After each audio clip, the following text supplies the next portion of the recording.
Right off the bat, I want to say that today's episode deals with the topic of suicide. It's not an easy discussion, and it may be especially hard for some listeners. If you or someone you know is struggling and contemplating suicide, please reach out to the Suicide and Crisis Lifeline at 988 or 988lifeline.org. There's a saying that time heals all wounds, but I've got a lot of trouble with that. First of all, heal is entirely the wrong word for some wounds.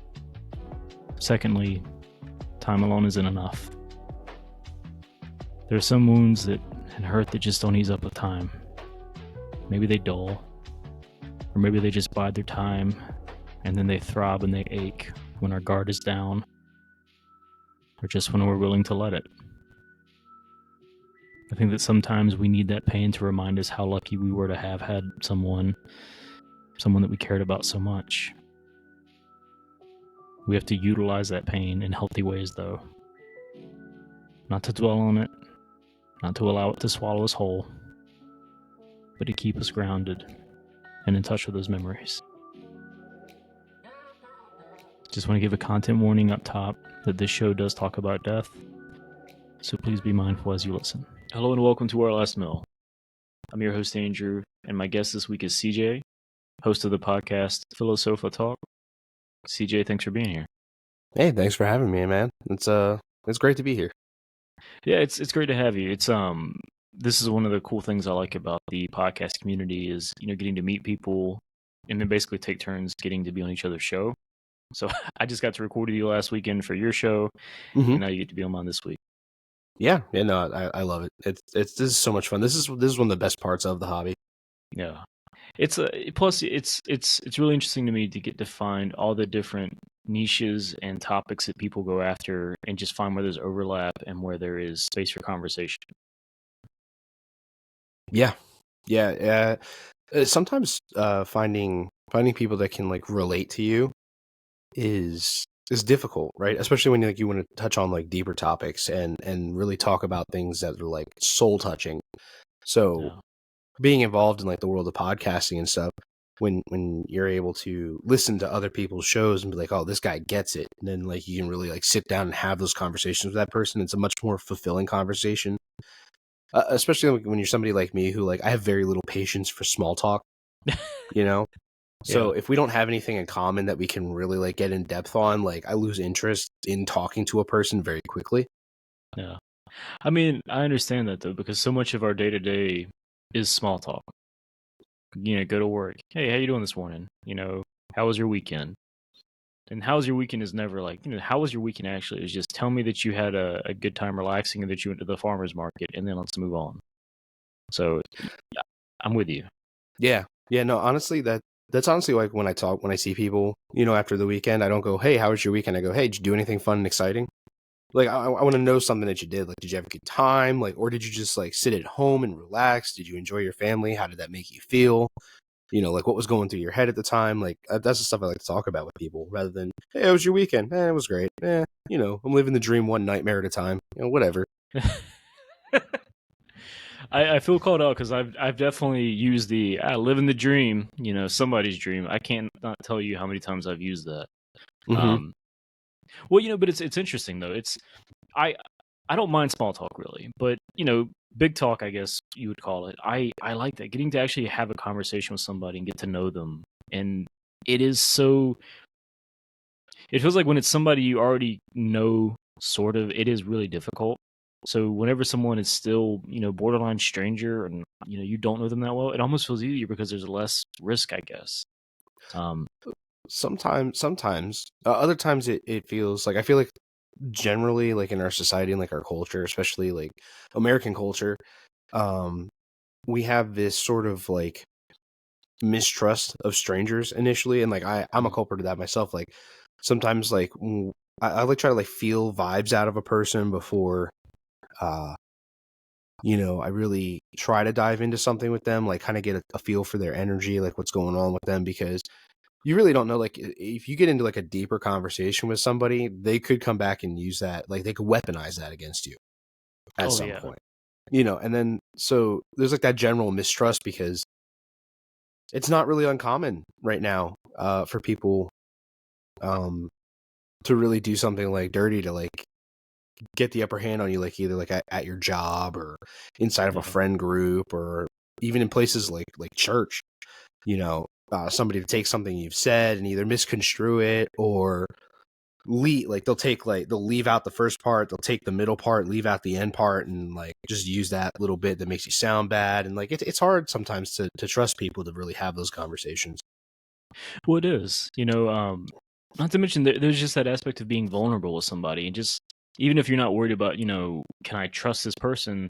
Just that idea of like I'm sharing a part of myself that I don't typically do, or that we don't typically do from a society standpoint. Uh, I will say I like the way you said that you use very specific questions. I try to do the same thing with my daughter whenever I pick her up from school. Mm-hmm. I don't like that because she's 7. I don't want to say how was your day. I want to what was fun today. What did you like today? What was how was this friend? What did you not like? I think the more specific questions are better.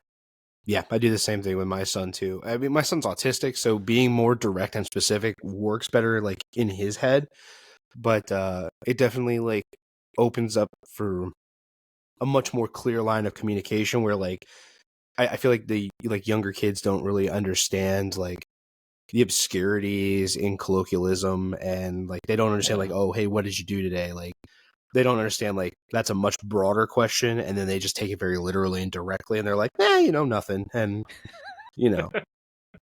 Yeah. I can't tell you how many times I've been said, "What'd you learn today?" No, nothing. I don't remember.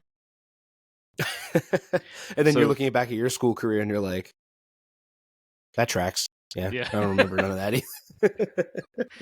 yeah. I remember the Pythagorean theorem, and that's about it. Like a squared plus b squared equals c squared. Yeah, I even failed that. Well, I'm still waiting on the day that somebody like bursts into a room, with an emergency. Like, I need to know this now. I was like, you're never gonna believe this, but I got this one. Hasn't happened yet, but one of these days. Right. I don't think I really on my day to day, I don't think I use anything that I learned past like the 7th grade. Like I learned fractions and after that it was just like the rest of this is irrelevant. I the material, no. I think the what I learned to do of the and I can chalk this up to the ADHD maybe, but the put it off until the last minute and do it everything like really fast. Yeah. That's Little that's been procrastination. yeah, that's been clutch. Pretty much my entire life. I fell in love with that as a child, and I just never gave it up. I like to put that a little bit of self pressure on you. I do the same thing. So I mean, I get it. Yeah, I keep telling myself I'll stop being procrastinating, but then I just put it off. Well, let me not procrastinate. This is the worst. This is the worst segue ever. This is the worst. I'm sorry to you, I to think the it's all right. listeners. Yeah. Well, let's go ahead and jump into the topic then. Okay. So our last meal is a podcast around loss and grief, and then of course food. So I always invite my guests on to talk about a loved one that they've lost, somebody that they care about. Who are we going to talk about this week? I think my brother Matt. Who's forever 19. Yeah. But yeah. Real special to me. Real special. So tell me a little bit more about him, because you gave me kind of a high level of him, whenever we were communicating back and forth. But it does sound like he was a great guy. And he was not a blood brother, correct? No, so we called each other brother. Like he called me and my brother like his little brothers. He was our big brother. We looked up to him a lot. We always had each other's backs. Like, but like he had his family, right? Like his mom, his dad, and he had other siblings. He was the youngest of his siblings, so for him to have the opportunity to be an older brother, I guess that was very appealing to him. Like he jumped right into it. And my mom had separated from my dad for the final time and was dating a new guy who his old stepson was best friends with my brother. And when we were younger, my mom could not leave me and my younger brother together.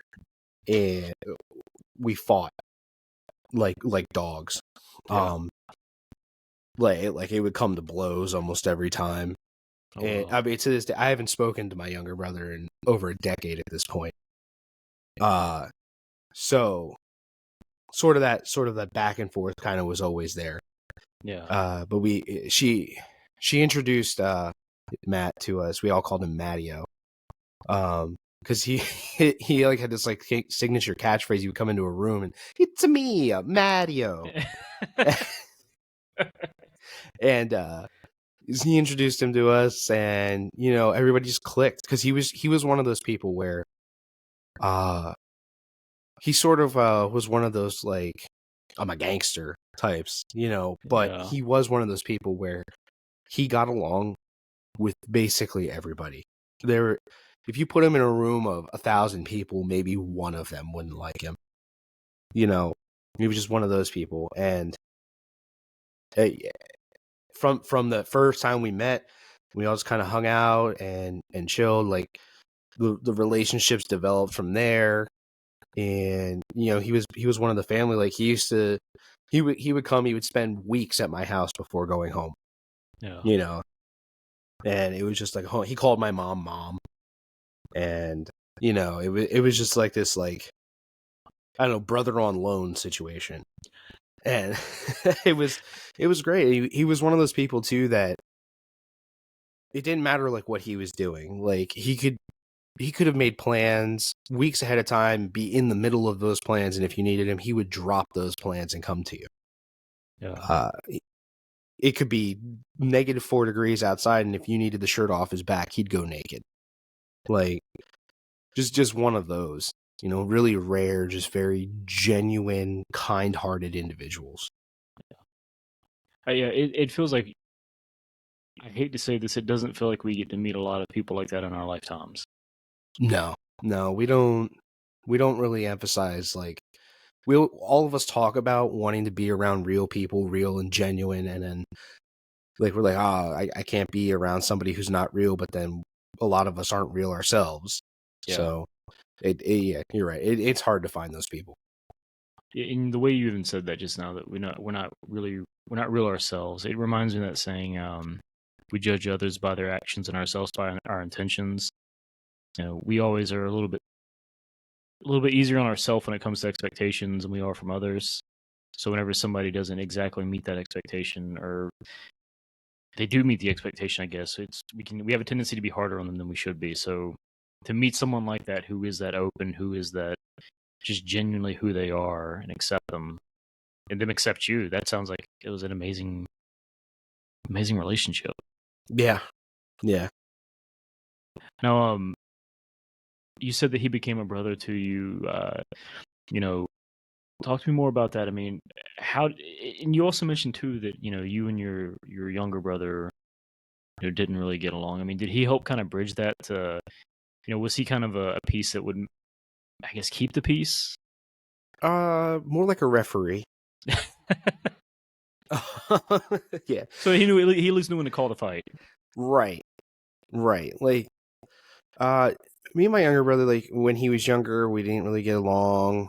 Um, I was about 17 and decided that like you know like maybe it's not him being like a shitty person. Oh, sorry, I don't know if you You swear. can curse, yeah. But like maybe I need to be a better older brother, right? So I got that olive branch out there, and a relationship was good for probably like 5 or 6 years, and he's just not a good person. Like he didn't really turn out. He's got substance problems and just narcissistic and just not great. And I can't be around those kind of people, so I just stopped communicating altogether. But uh Matt really he kept the bloodshed to a minimum, you know. I mean, that's something to appreciate, but I will say too. I just let me take a quick detour, and this is, I'm obviously not a professional, but this is just my thought. I mean, I talk about grief and loss a lot, and a lot of times loss is out of our control, right? Mm-hmm. Somebody passing, we can't control that. A relationship coming to an end, like with a significant other, sometimes it almost feels inevitable. There are times though when you have to remove yourself or someone from your life from a situation just because you just for your own health, for your own sanity, you just have to. And it's not an easy choice. It's one of those things. It is still a matter of loss. It is still, I think grief comes with that. I've had to remove people from my life before who, for similar reasons of this person has these self-destructive tendencies, and some people when they self-destruct, it is a small explosion. Some people when they self-destruct, it takes a lot of collateral damage, and you can't always solve that, fix that, and you have to make the decision: is it worth me going down with it? And it's not easy, but sometimes you just have to make that decision. Yeah, yeah. Especially when you're the guy in your family who's always the hero, right? Um, I've had my struggles in my life, but I've never had to ask somebody directly for help. Like I've never needed, to reach out to family members. Hey, I need money. Oh, hey, I lost my house. I need somewhere to stay. No. But I was always the person that family members came to. Hey, this is messed up. I need somewhere to crash. Hey, I can't get along with my significant other tonight. Can I stay at your place? Hey, me and my significant other broke up. I need somewhere to stay for a while. Hey, I can't pay my electric bill. Can you loan me $100? Like, I was always that guy.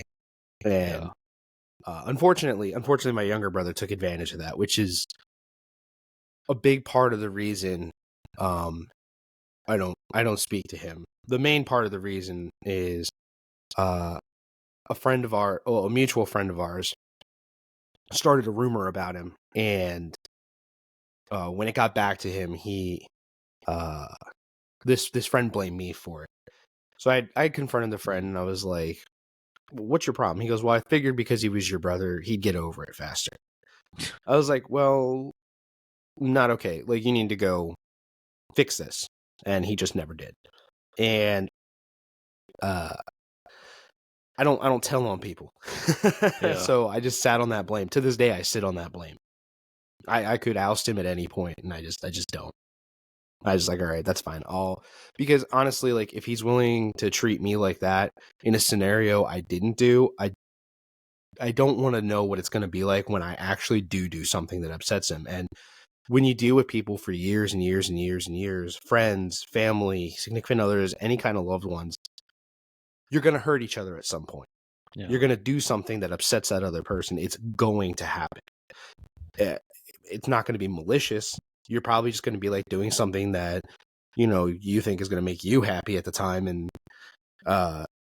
accidentally, like, you either like neglect somebody's feelings or forget some plans or accidentally break a promise. It's going to happen. Yeah. And just seeing how somebody handled a situation for something I didn't do, I didn't want to know what it's going to be like when I did do something. So cut him off. I won't fault you for that because I mean, you're right too. You made a really good point. We are humans. We will screw up something. It's impossible, especially living with somebody, being close to someone, in close proximity to someone. We will screw up at some point. Something. Mm-hmm. It's inevitable. Like I said though too, at a certain point, you have to make a decision that is best to help you keep your peace. And again, it's not always easy. It is. It is not. But each of us has to do what we feel is right for ourselves. That's all we can do. Yeah. Now, I want to go back to Matt and talk about him a little bit more. Mm-hmm. You know, I'm not ready to get into the food part yet, but can you tell us more about what led to his passing? So when I was 15, I think, Matt had met his significant other. I always call her his fiance, but I don't actually know if they were ever formally engaged. Yeah. I know that their relationship was on that level. But I don't know 100% if like they ever had made it official. But anyway, they were together for over a year, and her name was Cindy. And she was awesome too. She was cool people. Yeah. She when we get to the food part, I have a fun story about her too. But she had died. I think it was kidney failure. It could have been liver failure. I think it was kidney failure. Yeah. She passed away from it. She was on a list, but she had gotten on the list too late, and before one became available for her, she passed. My brother, he suffered from bipolar disorder, chronic depression, anxiety. So he had these like swings, these up and downs, and 2 weeks after she passed, he just couldn't deal with it anymore, and hung himself from a weight bench.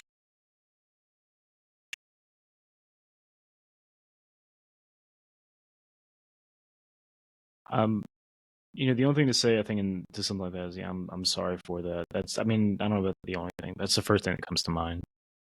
You know, Oh, dude, it was rough.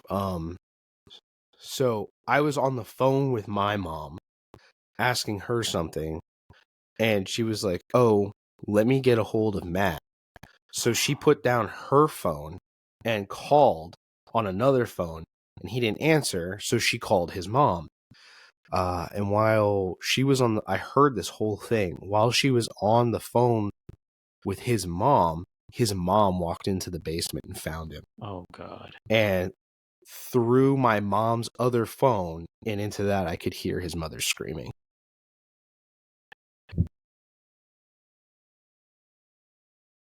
It was bad. Yeah, it was rough. I and look, we're both parents. I can't even fathom something like that. And Oh, I no, not at all. I don't even know if I would survive myself walking in on something like that. I don't either. And honestly, because and I've heard this before too. Like a parents just gutter will scream when something like that happens. Like I've heard people talk about it. I thank God I've never actually heard it, because I imagine that's not something you just forget, or that you just can get out of your head. No, no. Once you hear something like that, it makes, like, you hear people get scared or you hear people scream when they're upset. Well, once you hear something like that, it's almost like those other screams seem fake. Yeah, Like there's no, like, you're like, I've heard intensity, like I've heard heartbreak, like you have no idea what you're going, what the things that I've heard, like the things that I've seen, and um people are like, oh, and I don't really want to downplay, because like, so one person's, you know it's all relative. misfortune, is not, just because it's on a scale lesser than another person's, it doesn't mean it's any less intense for them. I get that, but like, when you look at somebody and you're like, you understand this could be way, way, way worse. Like, there are things in this world you can experience that are so much worse than what you're going through right now. Yeah, Like, yeah, I'm grateful that, like, I didn't have the opportunity to walk in on that myself. Like, but at the same time, like, when you feel so bad for that poor woman. Like, yeah. as a parent, like I said before, I don't know. Like, if I walked in, my little boy was in that same situation, I don't know if I'd live through that. I don't know if I could. I don't either, honestly. It's because it's a part of you. They're a part of you. It's Yeah, that'll dig a pit in your heart that'll never be filled by anything. right. I mean, and I've heard this from people who've lost children, that it's you over time. You might have better days, but you never stop hurting. Nope. When you heard that, though, did you know? I've heard people talk about, they hear some of that and they just know something's happened. We were worried about it ahead of time. He had made the comment to his mom at one point that he said, if I had the balls to do it, I would. And so we were all kind of watching him and trying to stay close to him. And we took our eyes off of him for, he had called my little brother and 2 hours later was dead. Yeah. So in the span of 2 hours, someone didn't have eyes on him. And he was like, well, now it's my chance.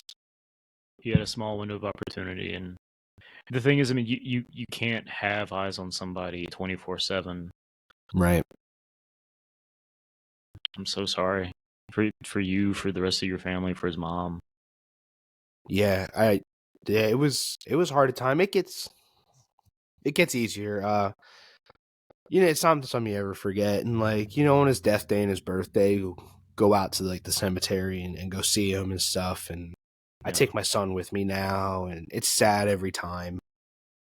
I actually lost his headstone for a long time. I couldn't find it for years and years and years, and I recently refound it. Good. There's actually there's services online where you can look up headstones and they'll tell you exactly where to find them. So Yeah. fortunately, I had that available. Yeah, I've heard of those services before, which I mean, it's great because sometimes, I mean, I don't know, I had a grandfather who passed away when I was in high school. My dad's dad. My mom's father passed away a couple years ago, but my dad's father passed away when I was in high school. And so I used to just occasionally just go to the cemetery. Just it is almost cathartic just to have a place to visit. Go Yeah. and feel like you can talk to them. Yeah, you just kind of hope to feel their presence there a little bit. Yeah. Whether you do or you don't, it's kind of like a hope, Yeah, I mean, and to me, that's a to each their own. I know some people feel like that's important. Some people may say like I can talk to them anytime, anywhere. It when you're grieving, and I've said this before, I don't really feel like there's a right or a wrong way. I feel like whatever helps bring you some comfort, that's the right way. And I think we even talked about this on your show last week. That there are ways there are tendencies that are healthier. There are tendencies that are more self-destructive, but I think finding a way to feel like you can still connect to and talk to that person, that feels like a healthy thing to me. Yeah. There's a lot of people deal with death different ways. Like my brother's death screwed me up. I've been to way more funerals than I've been to weddings. I've had a lot of friends commit suicide post high school.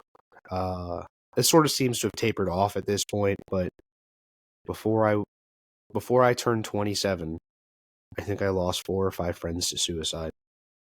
And we didn't really come up in real privileged situations. A lot of us were very poor. A lot of us, living on government assistance with our families, and like moms and dads just like doing everything they can just to get by and put food on the table. Yeah. They say everybody's struggle is different. But that's the community I grew up in, was just we were all poor, we were all broke, Yeah. That was one thing I was always grateful for is I didn't have like growing up, my mom was a single mom for most part. She never really expected like step parents to pay for her children. So growing up, my mom really did everything, and we never went hungry, while we were there. We had other struggles, but that was one thing that never happened. Like we never went hungry, but I had plenty of friends that did. But after my brother passed, like something happened within my brain, like within my ego. And when people die now, or I get news somebody's dead, or I'm attending a funeral, like I can't cry. It's almost like I go numb.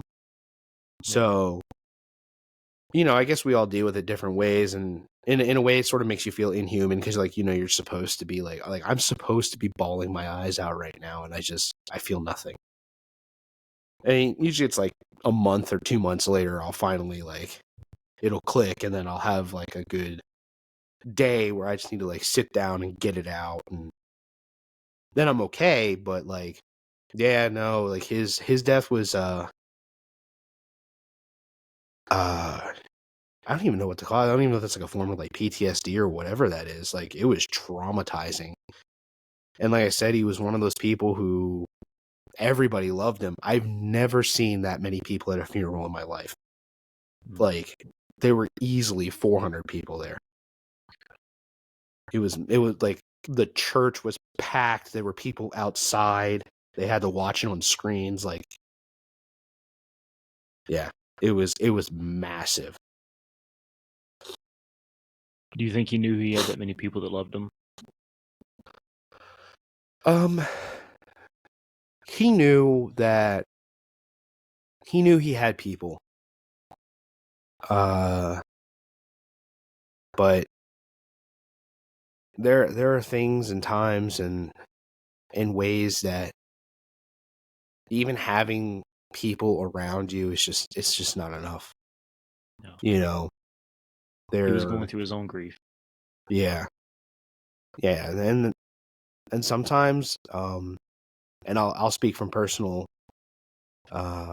experience here. There are times where we make a decision to do something like that because not necessarily because that's what we want to do, but it's the only way we feel we can escape. No. It's the only way we feel like we're going to get away from something. Some of us are successful and some of us aren't. Yeah. See, this is why I always encourage people to. I mean, I'm a big believer in therapy. I'm also just a big believer in just talking. You know? Yeah.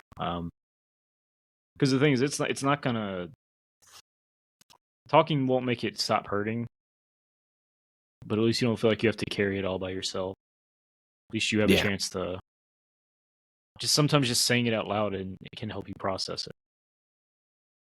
But it comes down to the person has to be able to make the decision to do that. Yeah, and just sometimes that even that's just not enough. Like, it always helps. Sometimes, like, you really just need the time. You know, the pain never really goes away, but you learn how to live with it. Yeah. You know, so sometimes you just need people around to keep you from doing something stupid until enough time has passed that you're able to cope with what happened and maybe internalize it and come to some, personal conclusions and figure out some of your own ways to get past certain things. And, no amount of therapy and no amount of love around you is going to completely solve that. You really just need to have somebody babysit you until you can work through it. Yeah. Let me ask you this then. Speaking of that kind of grieving process, what was that like for you? It was devastating. I know this might come as a shock, but I'm kind of a talkative person. And I didn't say a word for like an entire week. I just sat and stared. Like, the TV was on, but like I couldn't watch it. It was just like it was almost like ASMR in the background, like just unintelligible sounds. Yeah. And just like coming to realize, like, that's it. He's gone. And my very first day back at school after the whole situation happened, because I was 16, so I was a junior at that point because I turned 17 my junior year. So I was 16, my very first day back at school. This kid looked at me, and so I have a lot of LGBT people in my family, and I take exception to certain types of words. And he dropped the F-bomb on me. He said, "Hey, F-bomb, glad your brother's dead." And I swung a desk at him. Like, at that point in my life, I'd never been violent with a person on that level. And I completely lost it. I swung a desk at him. I missed, and people stopped me. But I was ready to beat that kid with a desk. So yeah, it was a pretty prominent loss in my life. Yeah. I may not The mature thing for me to say would be that I'm glad you didn't hit him and that you were held back. The immature part of me wants to say at least we should have clipped him, because God damn, that's callous. I'm sorry. I'm not trying to laugh. I really just Yeah. the level of callousness and just some Well, people can have. he was my high school bully, bullied me my Yeah, whole high school career. Um, yeah, no, I at the end of the day, like being the person I am today, and the codes and things that I live by, and the way that I view the world, and all the personal work that I've done on myself, and um, and the things that I went through post high school. Like I said, I grew up poor, lived poor. Um, you find yourself in situations after those things, and I've been in several violent altercations in my early adulthood, throughout college and whatnot, just in the situation I was living in at the time, because I was no longer living at home. And when you look for cheap living space, certain types of areas come with those cheap living spaces. And yeah, um just being the person I am today, I'm glad. I'm glad that I missed, and I'm glad that people stopped me, because that was just a moment of absolute insanity, like just absolute mind lost. Like I don't care what happens to me at this point, and like who cares? Like everything sucks. So nowadays, I would much rather avoid situations like that and just let people talk and let them say what they're gonna say, and not allow words like that to really affect me in that manner. And maybe even that situation in itself was like the seed that planted all those personal philosophies that he eventually came to over the years, and the struggles and things that I went through. But you know um, dealing with bullying is that's a whole other subject, right? We could talk about the grief of bullying the whole time, but yeah. Trust yeah, me, no, that I was went a through that rough one. myself. Yeah, Yeah. I went through that myself, and never anything quite like that. But I'm sure there are plenty of kids that if they'd had the opportunity, they would have been more than happy to. Um, God, that again, it's one of those that it's easy to forget sometimes how vile people can be. Not all Oh yeah. people, but some people. Yeah. Yeah. And honestly, when you go through those things, like it kills some of us, and others of us forge armor out of it. Yeah. For me, I've told people before. I told my wife before. I think bullying helped me develop the sense of humor I have now. Very self-deprecating. Very, you know. It's just it was a just a. It's, again, it's that armor. It's you can't make fun of me if I can make fun of myself first. Right. Right. And eventually you even learn to appreciate that kind of humor, right? Between the bullying and modern warfare Xbox 360 lobbies as a kid, nowadays, like, there isn't anything you could say to me that I haven't heard worse. Yeah.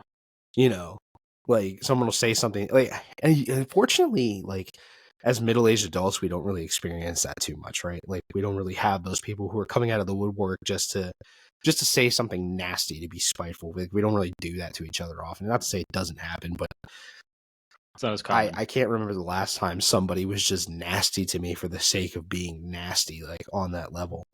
But you really just look at it and you're like, that's it? That's what you've got for me? Like, Yeah. I withstood bullying in Call of Duty lobbies. Like, you've got nothing. Yeah. I've heard it all. There's nothing you're gonna say to me that I haven't said to myself in a mirror. So have at it. Right. Right. Like, I mean, I've even, and you're right, it does, like, you do get like a separate self-deprecating sense of humor. Like, I've had friends, like, I mean, you can see me on video. I struggle with a little bit of weight issues. Um, and I've had buddies of mine, like my one buddy's a fitness instructor. He's like, "Hey, why don't you come out for a run with me?" I'm like, "Do you see me? The only place I run is to my refrigerator. Like, no, I'm not going for a run with you. Have you lost your mind?" Like, they don't make bras big enough for me to run out there. Like, and yeah, so like you really do. And like people will say something. Sometimes people will say something like, and maybe they are being mean, but they'll just throw like an insult your way and you just kind of laugh. You're like, that was kind of good, actually. I'm going to keep that one. I'm going to use that later. Yeah, and that is a great when you can say something like that. I mean, it's always gonna like throw somebody off if you can just if someone wants to throw an insult at you and you can just laugh it off. You don't give them what they want. Mm-hmm. I'm always a fan of that. So I do want to talk a little bit more about food. Okay. And the talk to me about like when you think of Matt and like what food memories you have or what food makes you think of him.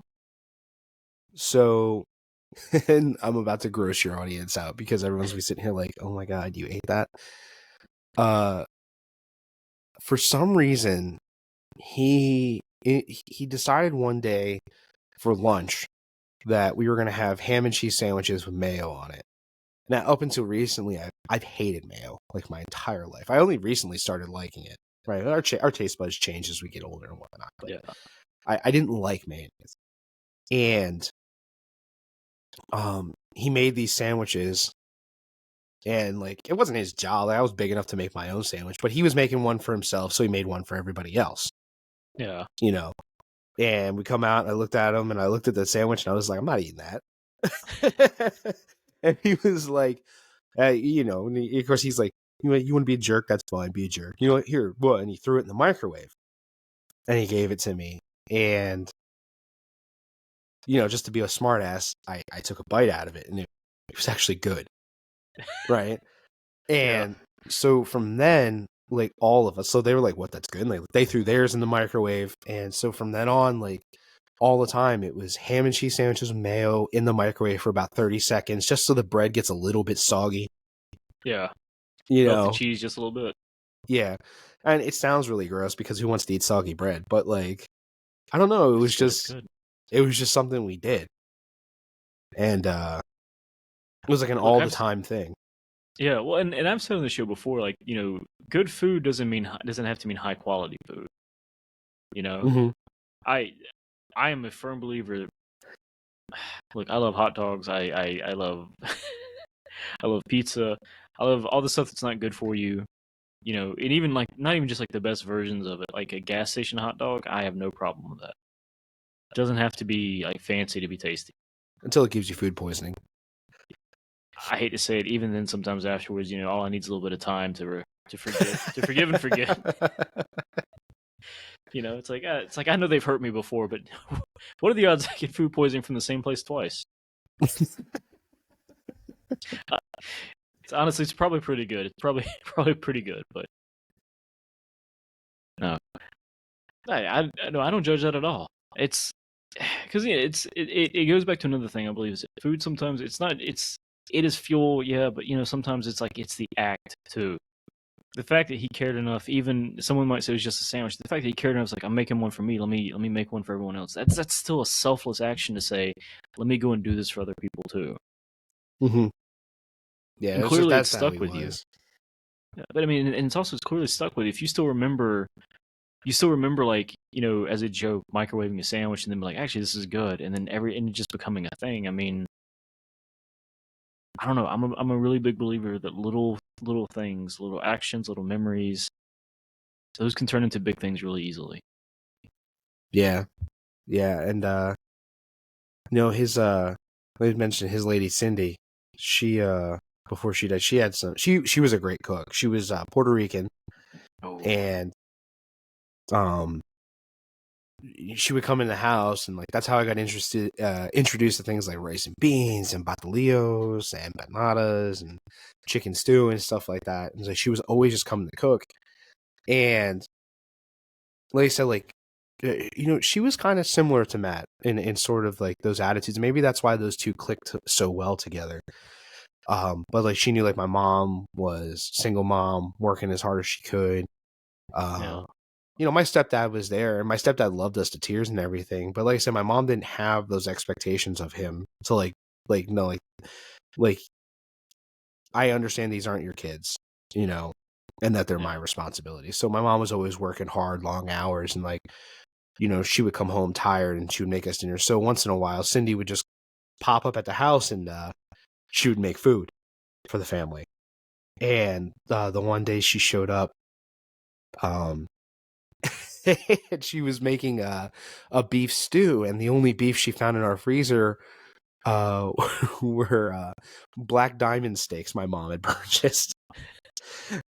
And she didn't realize that these were like a nice cut, you know, that my mom was saving them, you know.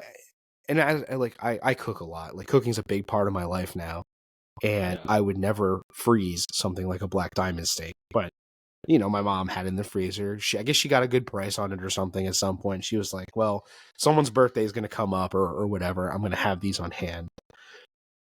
And yeah, Cindy chopped them up into little cubes and made stew out of them. My mom came back. She's like, "Wow, this smells really good." She goes, "What did you use?" And she goes, "Oh, I found the meat in the freezer." My mom was like, "Oh no." I She was bet it like, was a really good stew, though. "Oh my god." It was so good. So tender, juicy. I thought my mom was going to cry.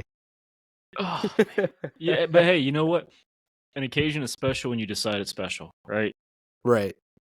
Oh, it was I special that night. It had to be. yeah. Oh man. Oh, we razzed her for that for at least 6 months. Like she would come over, we'd see her like digging around in the fridge, getting ready to make something. And we'd be like, "You better look out! You better look at those labels, Cindy. Better look at the price tag on that before you throw it in there." You know, but again, like think about it's think about the memory you get to still have because of that. Oh yeah, yeah. No, it was so much Um, fun. Like we always like. So was it unfortunate that she used those particular steaks for a dish like that? Yeah, but my mom isn't somebody to get angry at somebody for that. yeah. Like, because the intention there was to make her life easier. So she's not gonna like freak out. She's just like, "Oh, well, damn. Not what I wanted to use those for." Give me a But bowl, I guess. right, and then, but like when you do make those mistakes, like even though like we don't get angry at each other for that sort of thing, we are gonna ride your ass for that Yeah. forever. Like every opportunity, like one of the very first times I ever tried to make dinner for my family. Oh man, I was 9 or 10. I think I was in the 5th grade. And dude, it was it was so gross. It was so bad, but like I didn't know anything about cooking at that point, Yeah. You right? did the best you could. Right. I was trying to figure something out. I was trying to participate. I was interested in cooking, and like, you know, to this day, like I'm a fantastic cook now, but that very first time, it's like releasing the first episode of a podcast. It's always trash, you know? Oh yeah. Yeah. So uh I did not live that one down until I was like 26. And even to this day, like I'll make something because like I have some formal cooking training from working in restaurants, Yeah. under chefs. Like I mean, obviously not famous people, but like under some very good chefs. Uh, and So now I'll make something that's like awesome, and my mom will be like, "Honestly, didn't see this coming from you." And I'm I've got some 35 now. yeah, I've got something similar actually. My whenever I moved out of my parents' house and I was going to college, I was living on my own. I found a recipe in the break room at work one day. I worked at a grocery store, and somebody had printed out and left this recipe back there. It was for turkey Mercedes. It was like for a turkey breast. It was like had like a Cuban taste to it. It was just a lot of garlic and citrus, right? Mm-hmm. And I saw it, and I was like, "That looks good." I was like, "For Thanksgiving this year, you know, we're gonna do it at my parents' house, and they're gonna have like all the normal stuff. I'm gonna make one of these." So I made this turkey breast, cooked it. My mom helped me make a gravy out of the like a pan sauce. Yeah. And it was really good. And my dad though made multiple jokes about me making a Cuban turkey. he to this day, and this was 16, 17 years ago. To this day, he and my brother both still like to crack jokes about it. But I have to remind them every time: you make all the jokes you want. You ate 3 servings that day, so you can laugh all you want. You ate it and you enjoyed it. And so That's I fun though when you have stuff like that you can ride each other with a little bit. uh, You know, because it's I think almost like it's almost like getting a compliment, right? Like if they feel a need, like you do something so well that they feel a need to bring up that goofy thing you did. yeah. I can't say you did a good job because that would be too much. What I can do is I can make fun. I think next Thanksgiving maybe I'll take one up there. Just like I made another one. You know y'all been talking about it for almost 20 years. I figured you wanted another one. Just give it to him. Just give it to him. Yeah, it's like that. I'm just gonna send him the recipe. You keep talking about it. I just assume you want it. It's not a recipe for the food though. It's a recipe for how to get your family to make fun of you, Yeah. Well, yeah. right? Basically. Yeah. No, oh my god. Yeah. It was Oh, good though. there was one other time too where I lit my stove on fire, and to this day I have no idea what caused the fire. It was underneath the burner. No idea. Oh god. Yeah. It's one of those. That just reminds me of the episode of The Simpsons where Homer is trying to cook for Mr. Burns and he keeps burning stuff, and so finally he pours some cereal and some milk in a bowl, and then that catches on fire too. You know, it's sometimes it just happens and you don't know how. That is true. That is true, man. But yeah, food wise, we always were eating tons of stuff. Matt's big thing was pizza, bro. Really, Oh my god, like when in doubt, pizza. And sometimes when I want to have this tonight, it's still the answer is pizza. Like oh, you want to make meatballs? Do you know what we can put meatballs on? Be like, what, Matt? You'd be like, pizza. he wasn't wrong though. No, he wasn't. It was always good. Oh. Look, I think that most things can be improved by putting them in a taco, on a stick, or on a pizza. That is true. That is really true. Yeah, honestly, you think about any food and you put it on a stick or put it in a tortilla, it's gonna be better. It's like it's never worse. It's never worse. Maybe soup, but that's probably about it. I would like to see you put soup on a stick. I think you okay. So this is where we go off the rails completely. Have you ever had a soup dumpling? No. Okay, it's a little just a dumpling, and then you bite into it, and it's just got soup inside of it, and they're delicious. And I Sounds remember messy. thinking it can be. You gotta pop the whole thing in there. Oh, And I okay, just okay. remember thinking like I don't know how they do this, but I'm not gonna question magic. It's just good. Probably an I saw injector. well, no, okay, so I saw a recipe for it. They make a broth or a soup, I guess, and they Mm-hmm. mix gelatin with it. And I don't know if this is the right way to do it all the time, but you mix gelatin with it, it kind of forms. It's like gelatinous. You put it in the dumpling. You steam the dumpling. It melts the soup infused gelatin.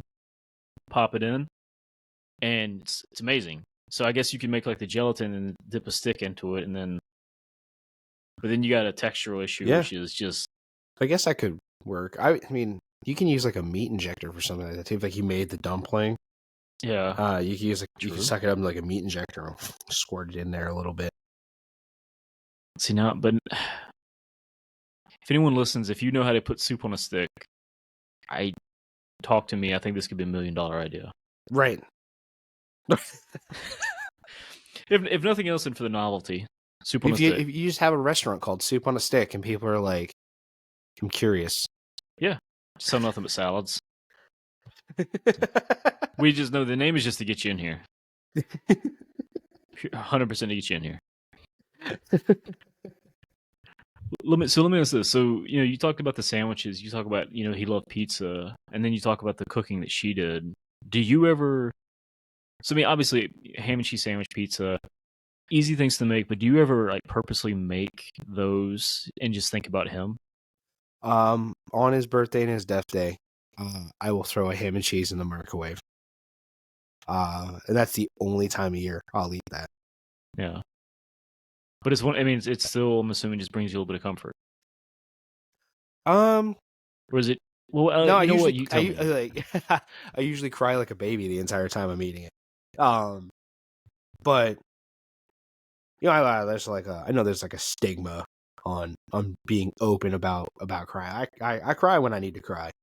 You know, uh, I mean, not obviously there's no stigma here on your platform, but No, not at all. socially there's a lot like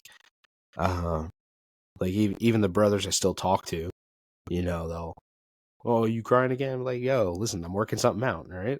Yeah, it's uh better to work it out than to just like swallow it. yeah.